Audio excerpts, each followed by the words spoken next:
back, guys. Welcome back. Welcome back to the best football debate show on YouTube. JVM and Yusuf. And I thought it was going to be a boring week, but a few things happened from the 115 being announced that's going to start on Monday, from Cristiano Ronaldo having that interview with Rio Ferdinand, to Mikel Arteta signing his new contract. Greenwood is playing amazingly in Marseille. There's a lot more things that we're going to talk about. But to start off, Yusuf, how you doing? I'm doing great. I'm doing great. I'm okay. How are you doing, brother? I'm good. I'm good.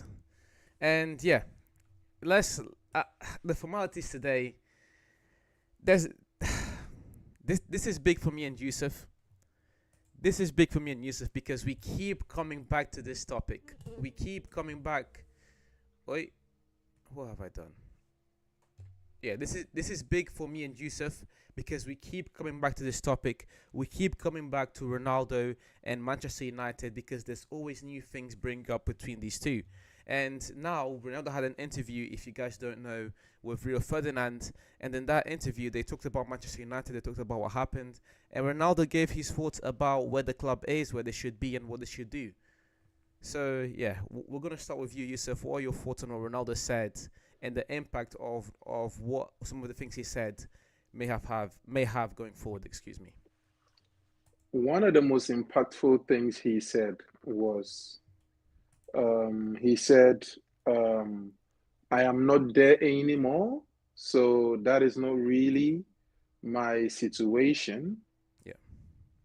And he said something about, I wish Manchester United nothing.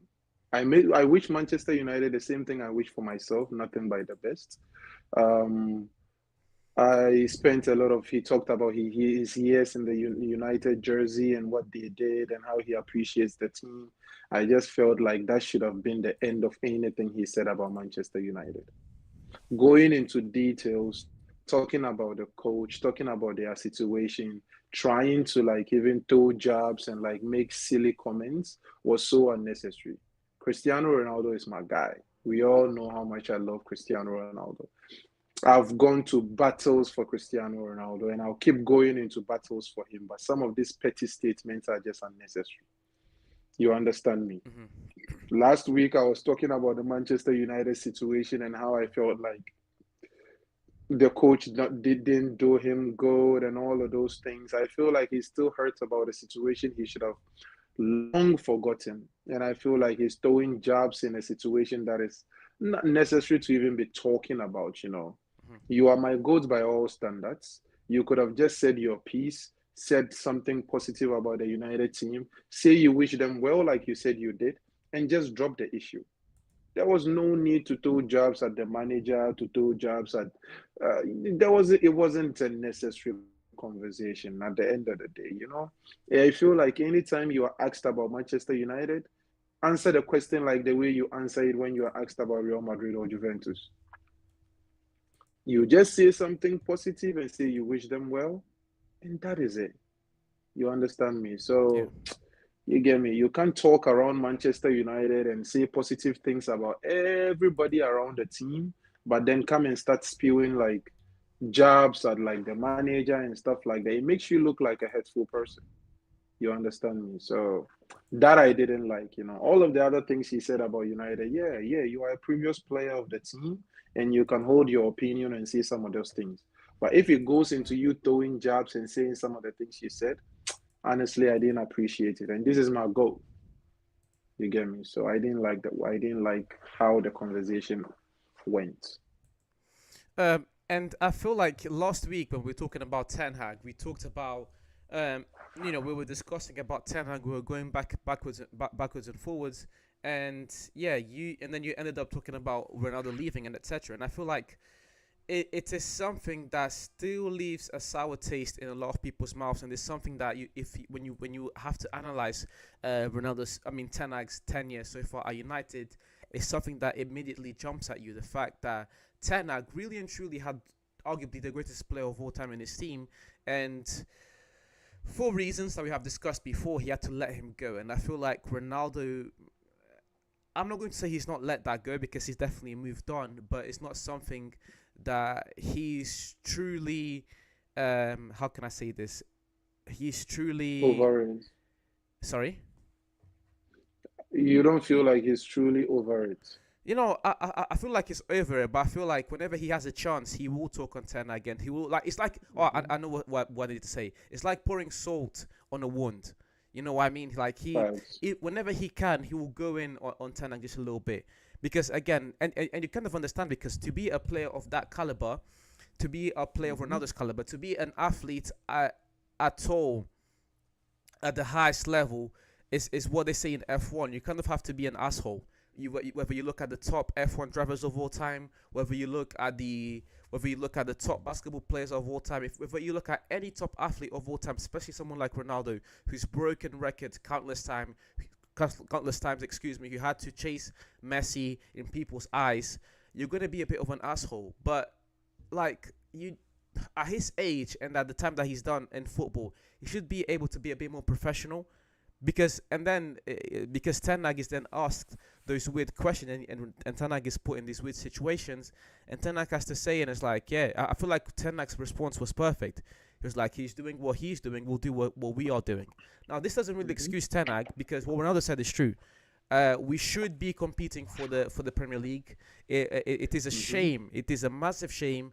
People say it's a disappointment and it will take time, but no, it is a shame for the biggest club in England to not be fighting for the title. It's like Facts. if the Lakers are not fighting for the championship. It's like if Ferrari are not fighting for the world championship. It's like if Mm-hmm. the Patriots are fighting for the Super Bowl. It's like that Mm-hmm. you always want to see the bigger teams competing. So Ronaldo is right in a sense. Man United should be competing for things, but at the same time, For there's no everything. need. There's no need for you to go back at Ten Hag and pour salt on the wound. There's no need for any of that. It is unnecessary. Really and truly. But yeah, I feel like Ronaldo's channel. There's gonna be a lot of things for us to talk about from now Mm-hmm. from now going forwards because it's as they call the new media. We are the new media. These players are also the Facts. new media. It's people with their individual platforms with an opinion that are able to share their opinion. So yeah, so Mm-hmm. we're all in for it. We're all in for it. Yeah. And can I add part of his clips? He spoke about the whole part of the clip when they asked him about Karim Benzema or Kylian Mbappe. That is another thing I wanted to bring. You spent 10 years in Real Madrid, one of the only people to he assisted you the most when you had the Real Madrid jersey on. To my knowledge, you guys don't have any problem together. I understand that it is his opinion, right? Yeah. But sometimes you need to just take up for your friends sometimes, It's your opinion, but like Karim Benzema, Kylian Mbappe, maybe you like Kylian Mbappe more, but 10 years with this brother, how would you, Ronaldo, feel? And I know Cristiano Ronaldo, you would feel a way if you are asked Cristiano Ronaldo or Messi or Cristiano Ronaldo or anyone else, and Karim Benzema chooses anyone else. I know you would feel a way about it, but you go to win the job. So I don't know what is going on between him and Karim Benzema, but I didn't expect him to throw that job at Karim Benzema and pick Kylian Mbappe over Karim Benzema. Those are all just unnecessary things. You get me? Yeah. The one about Benzema is just I don't know. I'm not trying to read too much into that one. Again, Mm-hmm. it's going to because Ronaldo for a long time people have been able to criticize him and chastise him and say all these things about Ronaldo and make narratives on him. And now that he has the biggest platform in sports, because Ronaldo is really coming for Mr. Beast at this point in time. I feel like in 3 years Ronaldo is going to be the most subscribed individual on YouTube. Now that Ronaldo has his own platform, we're going to see a lot more of this. Ronaldo is going to be able to give his own opinion, and he won't have to go on Piers Morgan anymore, for example. He's going to be able to sit Mm-hmm. down on his YouTube channel. I mean, he could have already done that on Instagram, really and truly, but Yeah. now on YouTube because it's a long format platform. We're going to see Ronaldo give a Mm-hmm. lot more of these stakes, and I'm in for it. I'm in for it. And can we talk a little on the Cristiano Ronaldo page? Yeah, yeah. Go ahead. Mind you, you Americans who are now seeing the greatness of what it is Cristiano Ronaldo, This is one of the first people to be called a brand. If we say a name is a brand, it's Cristiano Ronaldo. You understand me? This is the epitome of sports excellence and fame. Understand, not only football fans follow Cristiano Ronaldo because he doesn't only fit in the football gap. He fits in the aura, lifestyle, and everything that has to do with what? This social media energy, he fits into that bag. That is why he garners the number of people he garners. And the other thing you people should understand is football is a worldwide sport. I understand basketball, NFL receive a lot of money, but their breach ends in the Americas. Trust me, when I was in Ghana, I didn't care about anything NFL.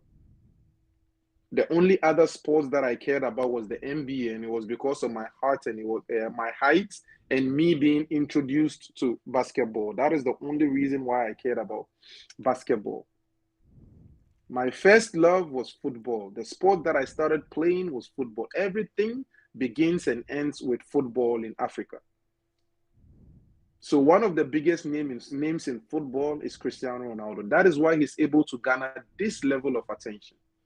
He's up to 60 million, surpassing Taylor Swift in only two months. Oh, a month? No. Yeah, I think it's been about 4 weeks now, maybe 4 weeks. Weeks. Yeah.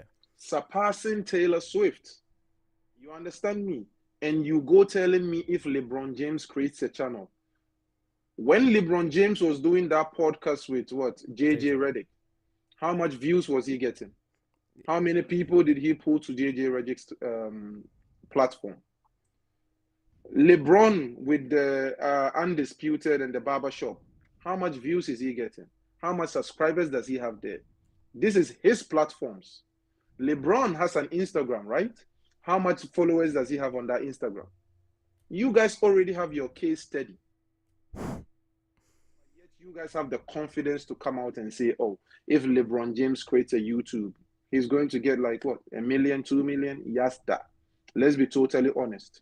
What Cristiano Ronaldo did or is doing with this YouTube thing, next level, and it's something we have never seen in YouTube. I just want people to like understand that and give credit where credit is due, instead of trying to like, oh, my goats can. No, your goats can't do this. Your goats can't do this. There's no athlete in the world right now, not even in the world, that can garner this type of attention or do what he's doing on YouTube. There's no content created. That is why it hasn't been done. You get me? That is why it hasn't been done. So, like, I know Americans don't understand football and everything. You guys should just understand that, yo, this sport is different. And this Cristiano Ronaldo, Lionel Messi, Neymar, these names they are the names leading this sport. You can't mess with them. You can't fuck with the level of talent and the level of attention they get. It's from what? Europe to the Africas to the Americas to everywhere. Yours begin and end with people over 6 feet in America. Yasta. Let's be honest with ourselves. Yeah, and now moving on from Ronaldo, this Monday there's going to be just let me do one thing. Yeah, moving on from Ronaldo, this Monday there's going to be a very interesting investigation taking place. And if you guys don't know, Manchester City, they've been charged with 115 charges. I'll say it again for those of you that didn't understand what I said. Manchester City, football club in England, the most successful football club in England for the past 8 to 9 years, have been charged with 115 charges, ranging mainly from fair play and the transfer budgets, and an array of different stuff. And this investigation is supposedly going to take a long time. The reports of this investigation can take up to 10 months, just because of just because of the sheer amount of evidence and documentation that is involved. And and these things are gonna have to be looked at carefully and thoroughly to make sure that everything is looked at carefully, that they come to the right decision. Now, my question to you guys is: 115 charges. Are City going to be able to beat all 115 charges? And what does this mean to the Premier League? I'm going to start with you, Yusuf, and then I'm going to elaborate myself on that topic. They shouldn't. Let me start by saying they shouldn't be able to beat 115 charges. The reason I'm saying that is we've seen clubs being charged with 1 to 10 charges and they get penalized on something. You understand me? This City's 115 charges begins and starts somewhere. And the fact that it's been years brewing and nothing has been done goes to show what City has been doing under the wraps. There's a reason why Pep Guardiola said he's done after this season. You think he didn't smell it coming? I've said this before, maybe not on this platform, but I said it the moment I saw him say he's done after this year. I said, no, there's something going on. And he doesn't want to be there when the ship is sinking. What is his reason for leaving? The team is winning. Everything is great. You have all of the money to sign whoever you want. If I was him, I would stay there till the end of my career. You understand me? Yeah, the reason you left Barcelona was you said you lacked motivation and you didn't know how to motivate the players, right? The reason you left Bayern Munich was what? Because what? Similar thing. And you felt like, your time there is fast spent and you had another opportunity, right? This new opportunity, you haven't said anything about the fact that you are lacking motivation for the players. You haven't said anything about the money they are providing for you. The only thing you have said about this situation is you've asked them to tell you the truth. If there's no, they don't have to tell you the truth. You are part of the scam. Trying to clean your name. You are a part of the scam. This 115 charges. Pep Guardiola can't tell me he didn't know about this because it was favoring you. It was going to your advantage. I said this before. The only coach that was allowed to make a mistake through signing and use 250 million to solve the mistake he made through signing of players. And I said it on the other show and it felt like I was hating on Pep Guardiola. Signs players when he doesn't even need them in whatever position, bro. Which coach in world football has been given this level of power and this level of wealth to do whatever he wants? And you mean to tell me throughout all of these transactions, there's nothing going on under wraps? And you mean to tell me you, Pep Guardiola, are going to leave Manchester City now to face whatever that they are facing when you are a beneficiary of everything that they are going down for? It shows me your character as a person. Now you want to detach yourself, your image from this particular City situation, but you still want to be acclaimed as the coach that brought this level of success to City. No, you brought this level of success to City during all of these things. Mind you, the Barcelona referee situation started with you two. The two clubs that you've had the most success, let's go back to it and speak about it. The two clubs that you've had the most success in all either went down or are going down because of something, and it started during your tenure. But Pep is going to go unscathed, and I'm waiting for world football to see how they handle their darling boy.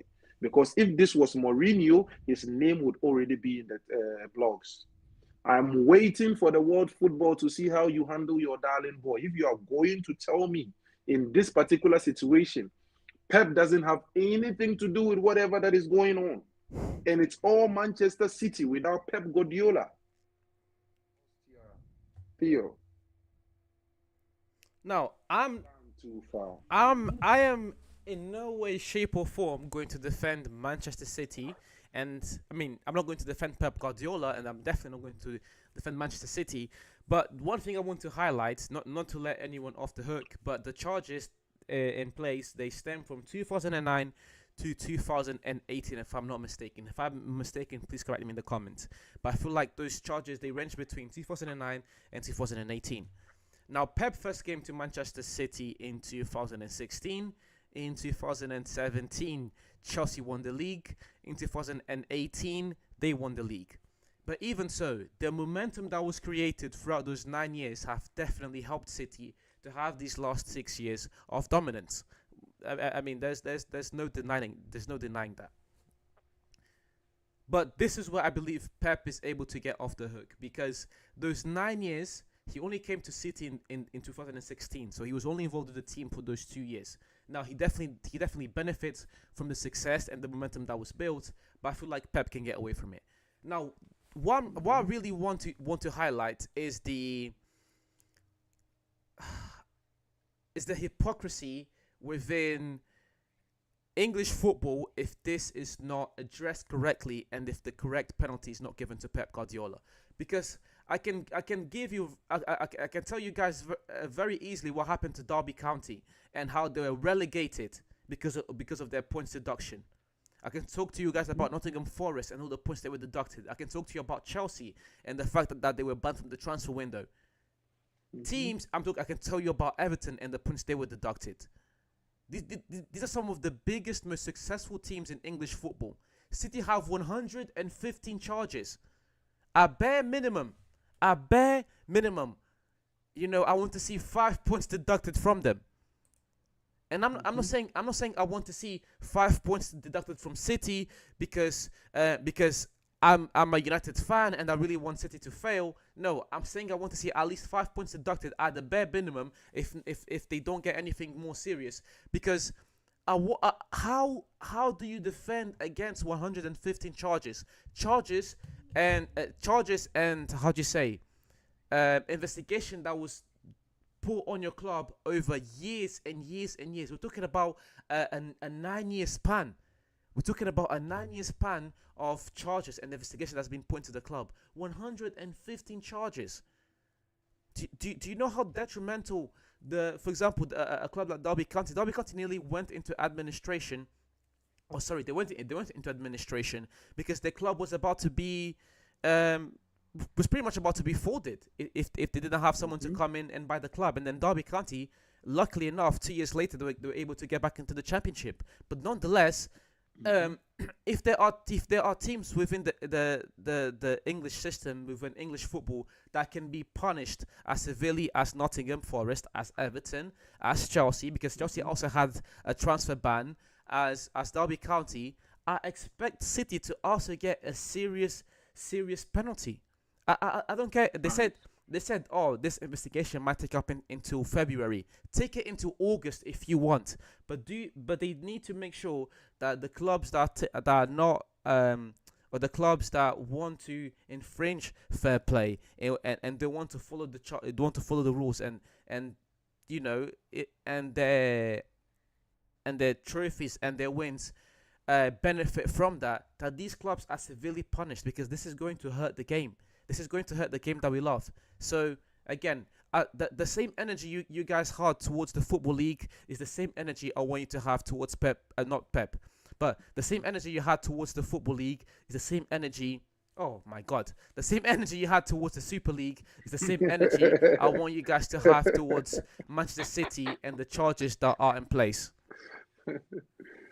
Yeah, that is true. Everybody seems to go down when it comes to these charges and stuff like that. The only two teams I see standing, regardless of whatever charges that they are hit with, is Manchester City and Barcelona. You know, yeah, and the Spanish media is being quiet about Barcelona. The only team that is bankrupt that is still signing players, the only team that is bankrupt and is still being able to register players. Every season we hear, oh, they can't register that player or that player. They maneuver their way around it and they end the season with what? Registering every player that they need to register. The only team that is still standing when facing debts and all of those things. The only team, people are facing deep problems. Barcelona is practically selling half the team, Spotify deals and stuff like that to keep themselves afloat. They still owe a ton of money, but they are still thriving. Thriving based on what? On thriving based on which wealth? You understand me? When Juventus went through whatever they went through, we saw it and we saw the team go down. AC Milan did the same Yeah. thing and we saw the team go down. Every team goes through all of these things and we see the team go down. But some teams are just being protected in world football. In Spain, they are protecting Barcelona. And in all of in Manchester, I don't know, in England, I don't know if it's them protecting the league, but I think Manchester City is being protected, and this investigation should have yielded something by now. Yeah, but again, I don't think it's the league because they were very quick. Again, this is about money. This is about money talks. This City club, they have too much money. Too much money is making the rounds. And Hmm. that is why I hope the Premier League go after them with full force, because it is not fair Hmm. for teams like Everton, for teams like Nottingham Forest, for Chelsea Hmm. to get transfer ban, for Derby County to get relegated because of their Hmm. point deduction. It's not Yeah. fair on all of these clubs to suffer the consequences, but because big boy City and all their money, they can just get away with it. No, no, no, no, Hmm. no. I want the Premier League and fair play to the Premier League for coming up with all these charges. I want them to go in on them Hmm. full force on them. Facts. Don't let them get away with it. This is why I said at bare minimum they should get a 5 point deduction. And that would be like a Hmm. tap on the wrist, not even a slap. That would be a tap on the wrist. Hmm. They should not be able to get away Facts. with this. But yes, That is very true. moving on, again, it was international break, and yeah, we still have a lot of things to talk about. But there's this one player that's really impressed me. It's only been 3 games. It's only been 3 games, but Mason Greenwood.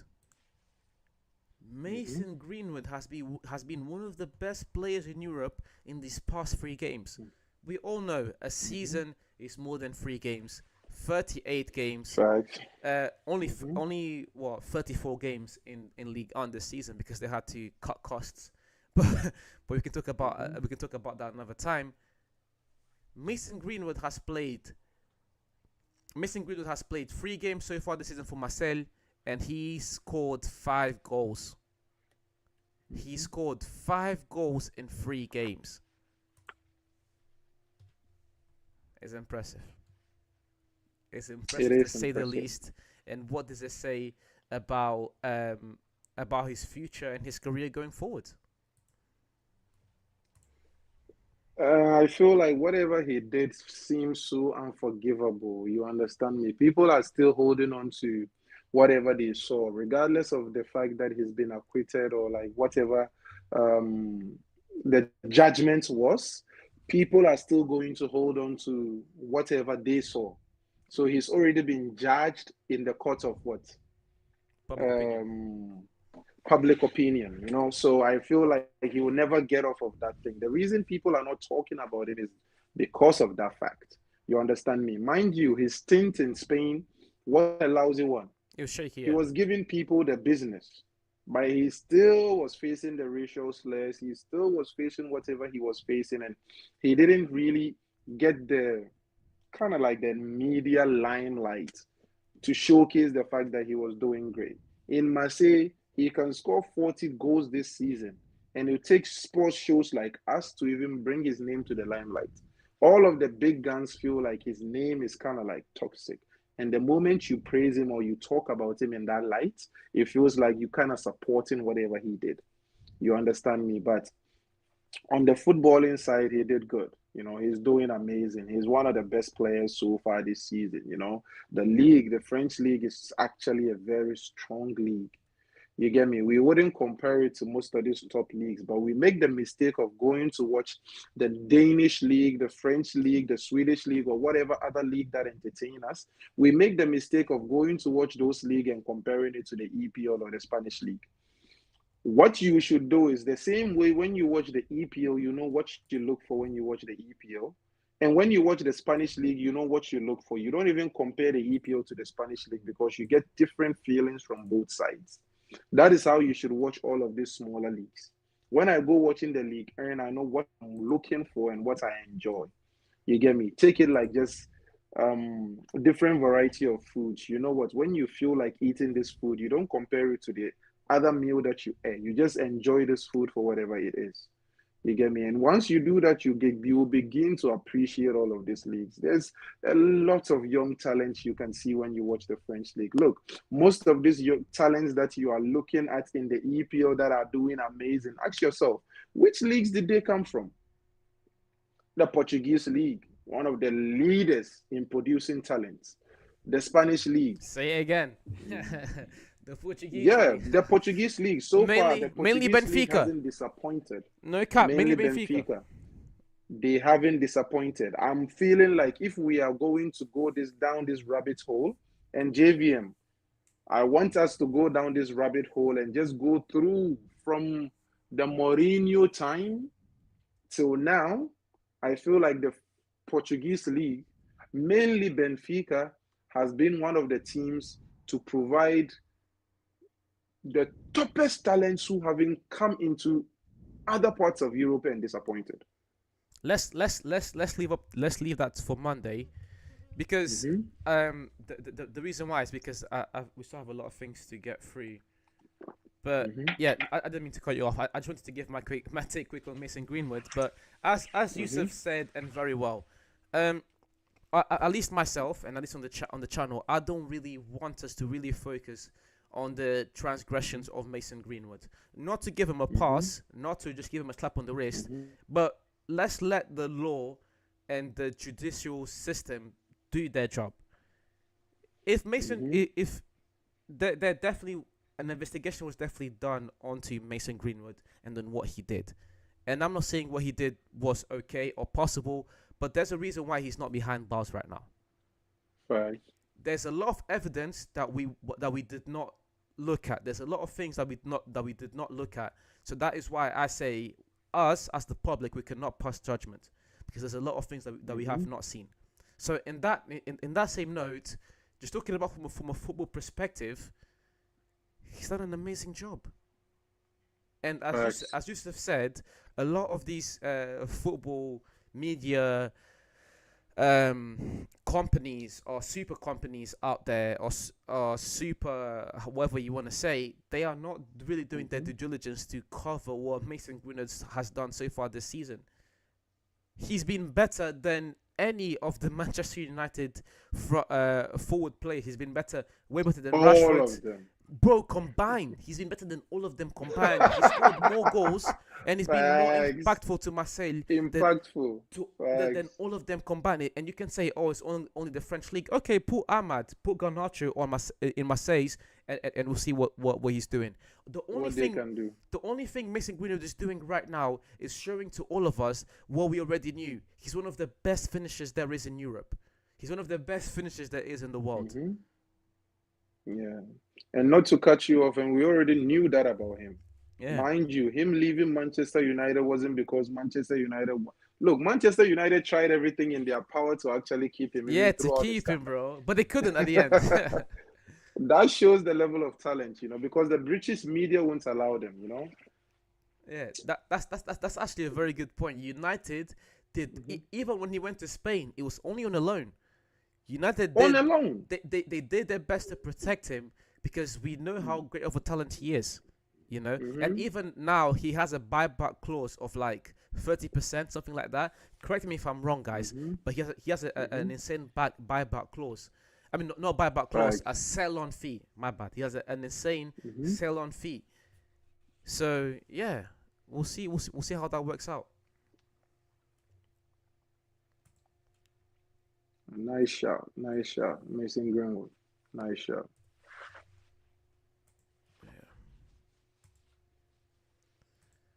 But yes, guys, just amazing. I'm just happy to see him be successful. Can can can Right. can I not be happy to see someone be successful? Someone who went through such hardship, who at the end Mm-hmm. did not end up going to prison. And this is the thing. There's a lot of things we did not see on that case. Mm-hmm. So you can't go around passing judgment, because there's a lot of things we did not see. So Yeah. again, if he was able if he was let out, and if he's had a Mm-hmm. baby with said woman, we just need to let it go. Mm-hmm. We Right. we have no right to be passing judgment on Mason. Right. Okay.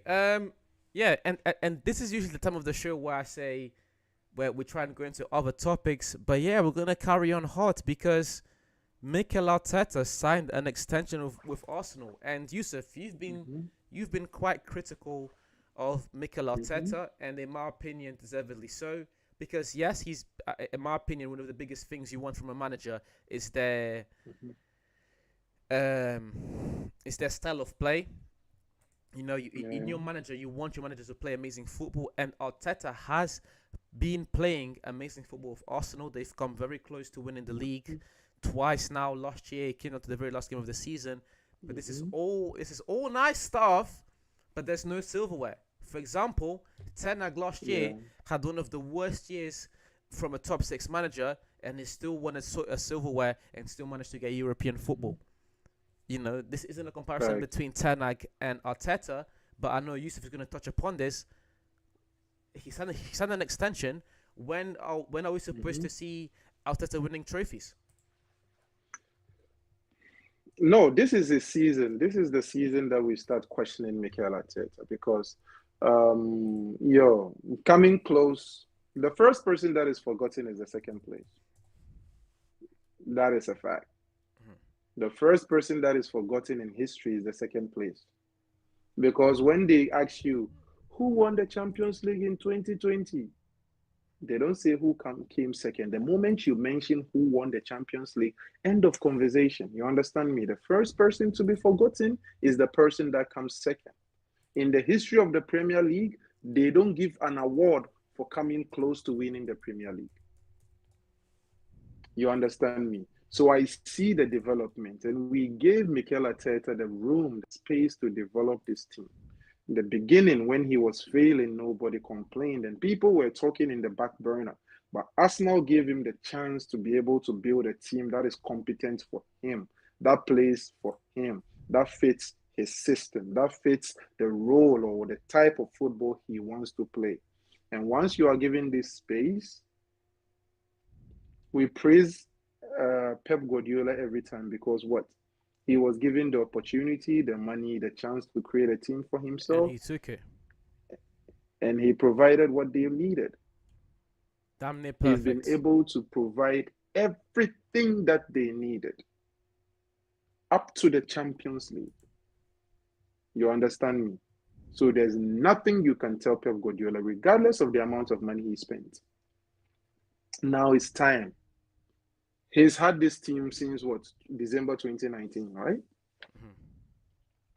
I think so, yeah. He's had this team, and the only trophy he has won is what? 2019 2020 FA Cup. You understand me? Good. But we are in 2024.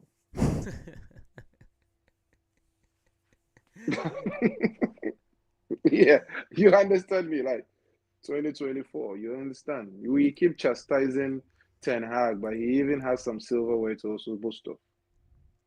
You get me? So, yeah, if we are going to chastise Ten Hag, then it's only right.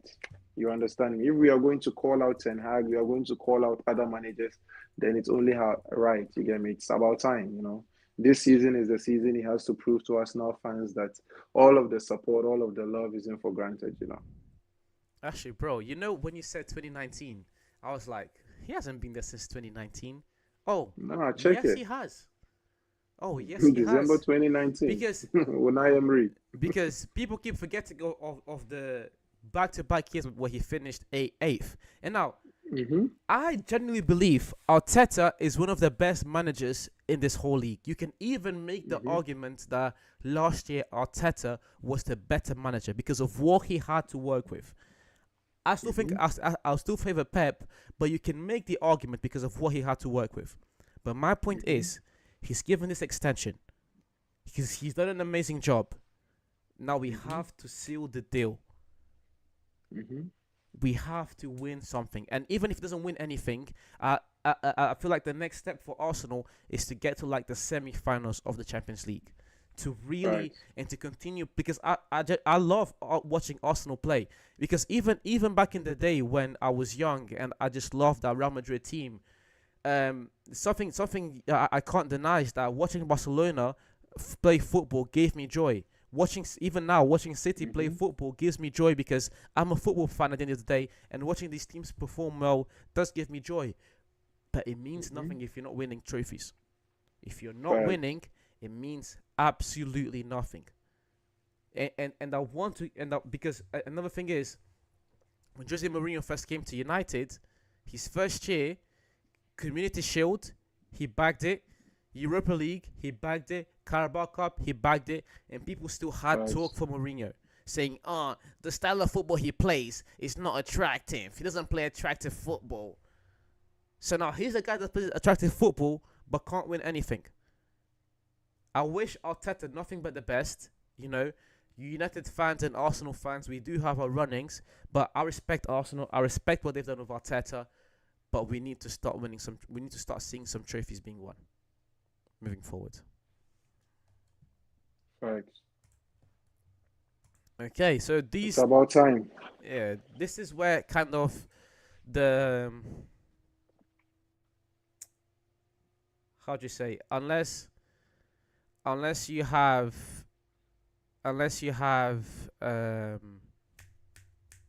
any more topics to go onto, um, this is where the main topics have been discussed. And now, guys, we're gonna go over a few topics for like YouTube Shorts and TikTok. If you guys have any Mm-hmm. questions on the chat, please drop them. But yeah, we've got a few things to talk about, Yusuf. And Yeah. yeah, before we carry on, Frederick, thank you very much for deleting that comment. I didn't even see it, but we appreciate you, Frederick. Yo, Frederick is a real soldier. I'm telling you, when this channel takes off, Frederick, we're gonna fly you out to a football match. Nah, Facts. Frederick is a real soldier. But yeah, Facts. the first one I He's have, a guy, bro. He's yeah, a guy. um, I have a start bench cut for you. I have five. Mm-hmm. You go first, and I'll do it. I'll give you three names. Okay. We've got a lot of shorts actually. It's actually good. A good thing I spent some time to adjust these. But the first three players start bench cut: Bellingham, Musiala, Florian Wirtz. Yeah, we've done this before, Yeah, but I think it wasn't Florian Wirtz. It was, I think, Pedri or something. Yeah, start bench cut. I said this before. Honestly, the most technically gifted are they are all technically gifted, I feel. And I feel like depending on your team, selecting one of them totally really helps your team. But personally, right now, I'll choose Bellingham because of two things. I've always told you this thing, JVM. I want my midfielder to midfield, and sometimes Bellingham just gives me something that is out of the ordinary for a youngster. His understanding of the game, how much he fights. Sometimes on the ball, Musiala and Vets might be better than Bellingham, but output makes him look so different from them because of what how much he fights. Sometimes your player doesn't have to be the most technically gifted person on the pitch, but if he can do a lot of things outside, it it increases his value. You understand me? So start bench cuts. I know I'm giving a long explanation because this yeah. is one of the hardest start bench cuts ever.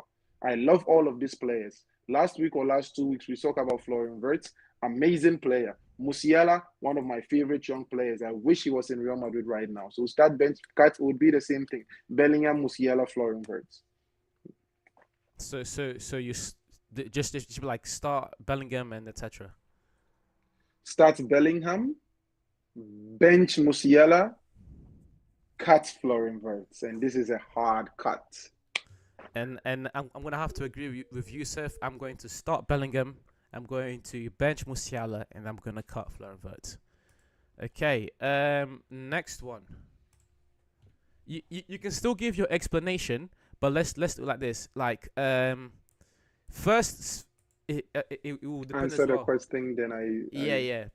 Just to make my editing life a bit just easier. for the shorts. Yeah, yeah. Just to make my editing life a I bit easier. understand. I understand, bro. The next one is also going to be very hard, but we give the people what the people want. Vinicius. Wait. Start bench cut. Vinicius, Mbappe, and Haaland. Ooh. This is actually easy. You know who my favorite player is right now, so this is actually easy. You know who I'm starting. I don't really have to say much. I'm starting Killy Killy Killy Killy. He's currently the best player in the world. Sorry, Vinny, but I'm benching. I'm starting Kylian Mbappe. I'm benching Haaland, and I'm cutting Vinicius Junior. Very good. Again, this is one of the easier ones to do. The names are hard hitting, but it doesn't really take much for start Mbappe. I'm going to bench Erling Haaland, and I have to cut Vinny Jr. Facts. Okay, next Wrong one. company for Vinny. Yeah, wrong company for Vinny. Next one. He will be starting in every other company, but this hard. This one's a bit more even compared to the other two, but start bench Mhm. cut Erling Haaland, Lewandowski, Karim Benzema. These are arguably the three best strikers we've had over the last 5 years. If you asked me this question a couple of years back, I would have not started the person that I'm going to start now. But years later, I've kind of like understood his value. So start bench cuts. You said Karim Benzema, Erling Haaland, Haaland, and Lewandowski, right? yeah, I'm starting Karim Benzema. I'm benching Lewandowski, and I'm cutting Erling Haaland. very good, very good. But uh, my one is going to be a bit different. I'm going to start Karim Benzema, as you said, because I just feel like Benzema adds so much to the team apart from goals. I'm going to Mm-hmm. bench Erling Haaland and I'm going to cut Lewandowski because I genuinely Mm-hmm. believe in Haaland's upside. Look at how young he is, and Mm-hmm. he already has two golden boots, and he's on his way to win his third in a row in his first 3 years in the Premier League. I'm benching Erling Haaland and I'm going to cut Lewandowski. And I'll still give the respect to the person who already has like 5, 6 golden I boots. know, I know, and it's like that's the thing. I'm Yeah. betting on Haaland mainly on potential, but my thing with Mm-hmm. Haaland is, how long did it take Lewandowski to get up to this level? Mm-hmm. Not too long, actually. Not, but look at Haaland. Look at how young he was when he started. His Yeah, first but we are kind of. his first game in the Champions League, hat trick. His first season in the Premier League, not Bundesliga, where Bayern were already running rampant and Dortmund were already winning trophies. His first Mm-hmm. year in the Premier League, golden boots, and then he backed it. But I just, not to cut you off, but I just felt like with Lewandowski's talent, even though he was playing in the Bundesliga, with everything he was doing in the Champions League, I just felt like his talent would have translated. So when I judge him, I don't judge him based on the realms of only the Bundesliga. I judge him on the realms of like his level of talent would have translated anywhere he was. You understand me? That peak Lewandowski would have done miracles in the EPO. That peak Lewandowski would have done miracles in the Spanish league, regardless. You get me? So he has that level of talent.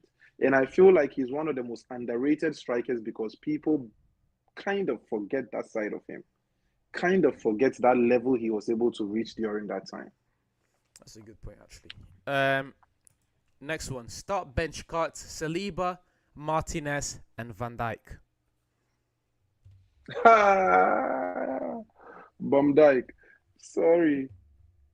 Right now, all time, let me just give the respect to Virgil van Dijk. I'm starting Virgil van Dijk. He has done a lot, even though I don't believe or I don't rate him as much as everybody else. But start bench cuts, Virgil. I'm starting Virgil van Dijk. I'm benching Saliba and I'm cutting Martinez. And this is where I have to be the different one. I'm going to start Virgil van Dijk. I'm going to bench Lisandro Martinez. I'm going to cut Mm-hmm. Saliba. Understandably. I hear the Saliba talk. I truly hear it. If Mm-hmm. Lisandro Martinez, and he's shown it before, when Lisandro Martinez has a functional team around him Mm-hmm.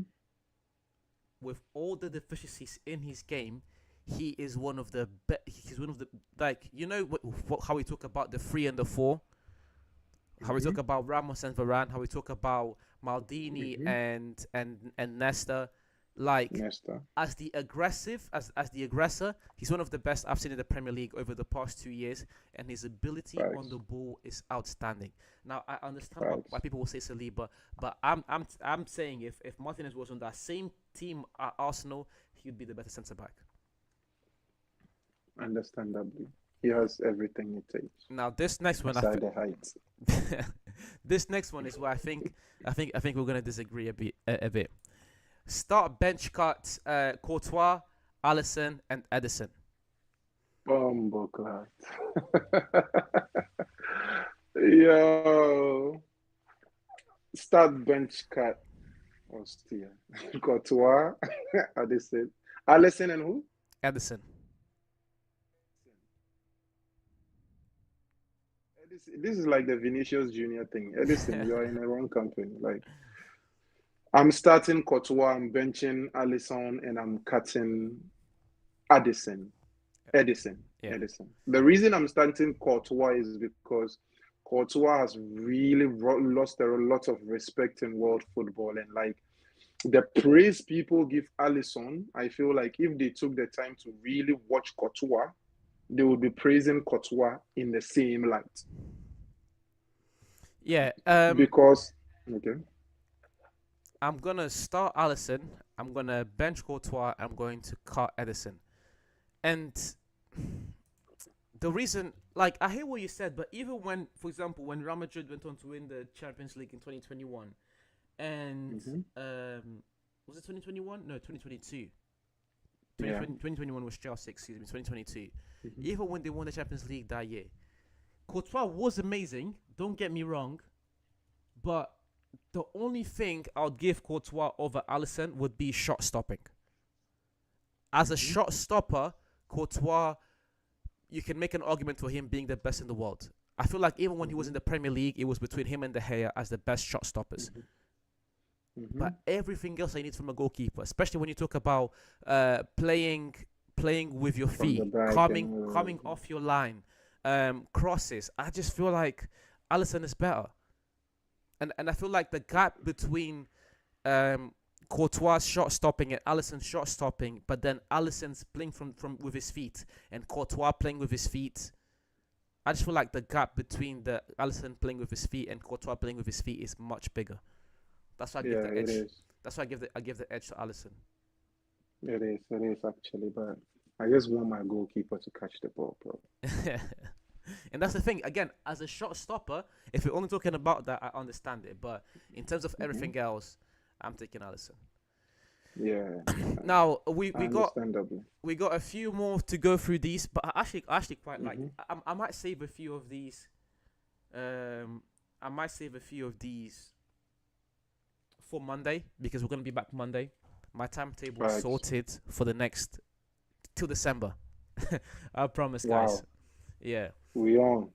Yeah. So, but we'll go over two hot takes because I feel like they're pertinent. And then Yusuf, the list that I asked you to make, we're only gonna go. Yeah. We're only gonna go over the strikers and Mhm. the midfielders. We'll do the rest on Monday. No problem. I didn't realize how much content we actually had in hand, so this is good. I actually had something to ask you for like TikTok, but Yeah, let's save that for Monday. let's do it Monday because it's not too long from now, anyways. But yeah, first Okay. first hot take: Cristiano Ronaldo is going to reach 1,000 goals before he retires. Do you think he will? Facts. No, I think he would. I think that is what he's chasing. The only thing is, I don't want him to go to the next World Cup at 41 years old. My biggest take after watching Cristiano Ronaldo and after watching a lot of sports, ESPN and everything, I feel like Cristiano Ronaldo should retire from the Portuguese national team, regardless of how much help is helping the Portuguese national team.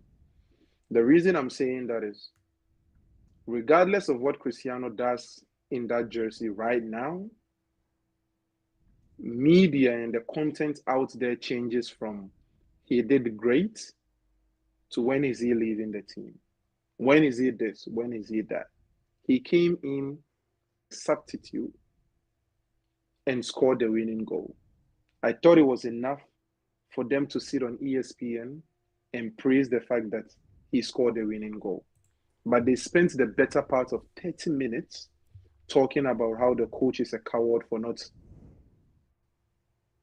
yanking Cristiano Ronaldo from the squad when he had the opportunity, how his performance in the Champions League, his performance in the last major tournament just shows how much they can rely on him in any major tournament, forgetting the fact that them qualifying to any major tournament was on his back.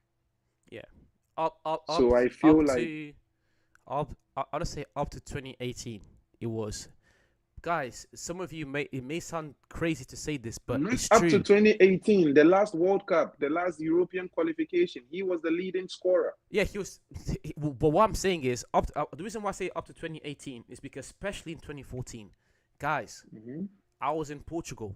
I was 10. I watched every single game of this qualifyings, especially against Sweden.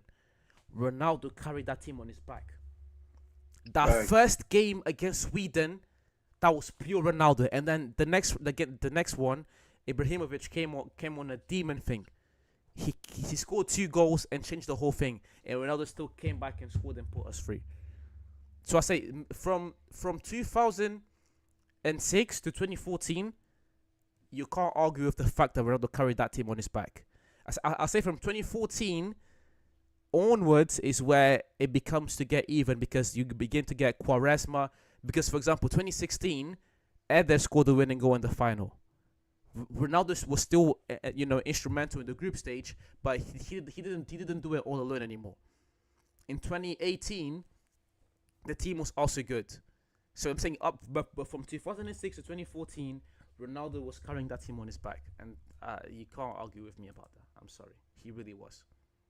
He really was carrying that team on his back. But yeah, next hot take. Ready? I'm ready. Hot take. Manchester City deserve to be relegated from the Premier League if they are found guilty of the 115 charges. And I'll go first on this one. I agree. If they are found guilty of 115 charges, they should be dropped down to League 2. Because it is a disgrace. Fact. And this is no hate. That is just the norm. Juventus faced it with less charges. I lie? Yeah, that is a fire clip, bro. I lie? Yo, Julian, I lie? That is true. It's facts. Like, football is ruthless. Let's be honest. Football is very ruthless.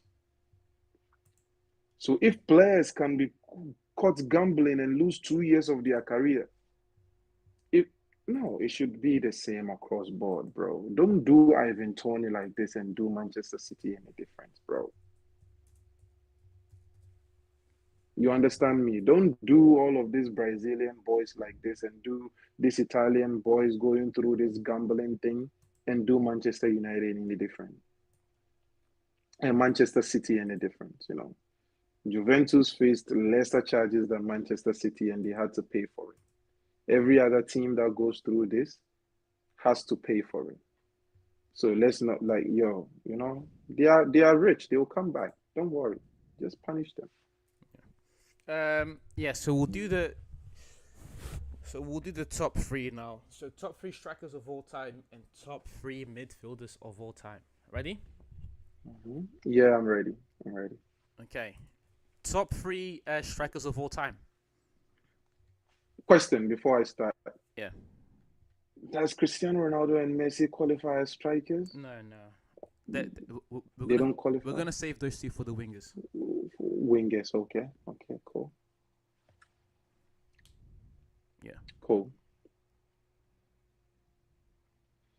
So I'm. It's on me, right? Yeah, it's on you. My top 3 strikers of all time. Number 1, I go with Ronaldo Nazario of Brazil. Original Ronaldo, whose name has been taken from him by Cristiano Ronaldo, the real Ronaldo. My number two,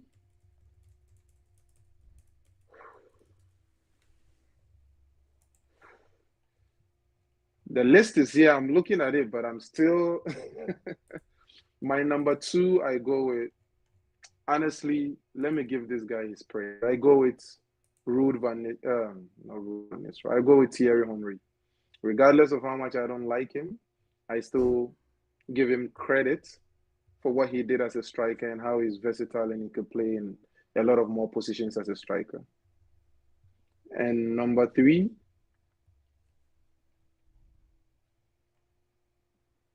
I go with